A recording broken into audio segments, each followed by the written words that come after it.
ఓటమి భయం లేదు కాబట్టే 2019లో పోటీ చేశాం.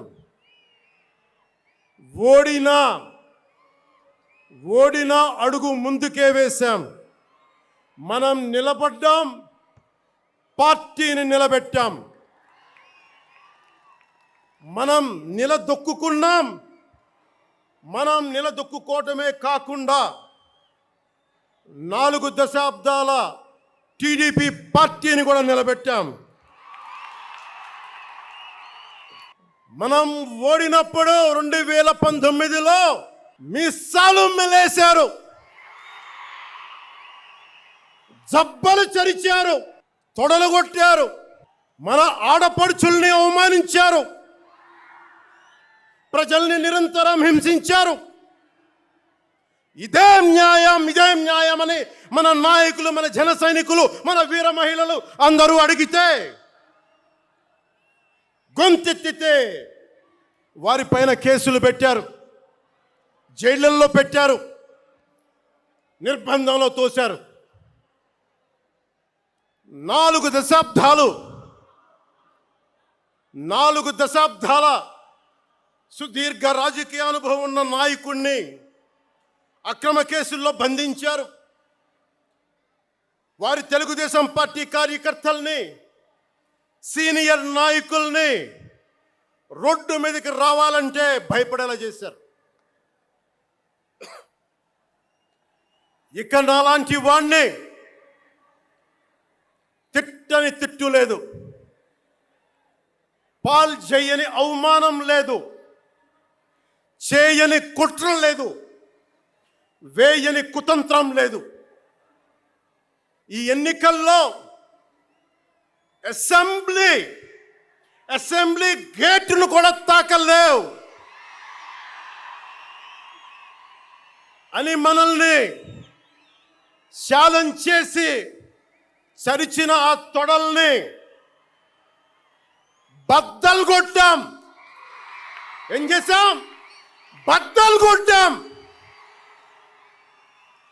బద్దలు కొట్టి ఆంధ్రప్రదేశ్ అసెంబ్లీలో 21 మంది ఎమ్మెల్యేలతోటి, పార్లమెంటులో 2 ఎంపీలతోటి అడుగుపెట్టాం.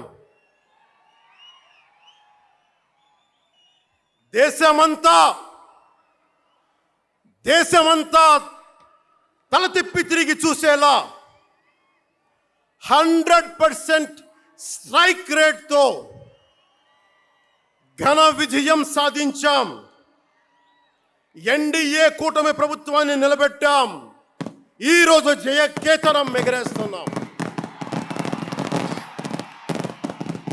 జై జనసేన, జై జనసేన, జై జై జనసేన, జై. ప్రభుత్వ కొనసాగింపు ఉంటేనే పెట్టుబడులు వస్తాయి. పెట్టుబడులు వస్తేనే నిరుద్యోగ యువకులకి పెద్ద ఎత్తున ఉద్యోగాలు కల్పించే అవకాశం మనందరికీ తక్కుతుంది. నేను ఈరోజు దేవుని గడప సాక్షిగా రాయలసీమ ప్రజల్ని కొన్ని ప్రశ్నలు అడగాలనుకుంటున్నా. రెడీనా? తల్లిని చెల్లిని మెడబట్టుకుని బయటికి గెంటేసింది ఎవరు? సొంత బాబాయిని లేపేసింది ఎవరు? జే బ్రాండ్లు అమ్మి పేదల రక్తం దాగింది ఎవరు? బల్ల కింద ఉన్న ఎర్ర బటన్ నొక్కి ప్రజల్ని బాధింది ఎవరు? అందరూ ఎర్ర బుక్కు అని ఏడుస్తున్నారు. ఎందుకయ్యా అంత ఏడుపు? నేను ఆనాడు చెప్పింది ఏంటి?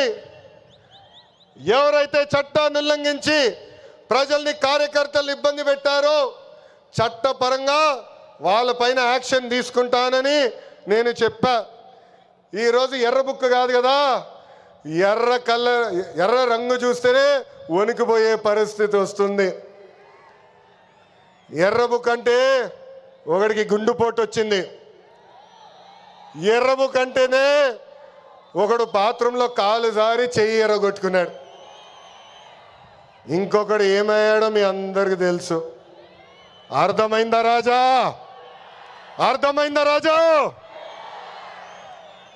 సమాజమే దేవాలయం, ప్రజలే దేవుళ్ళు అన్నారు అన్న ఎన్టీఆర్.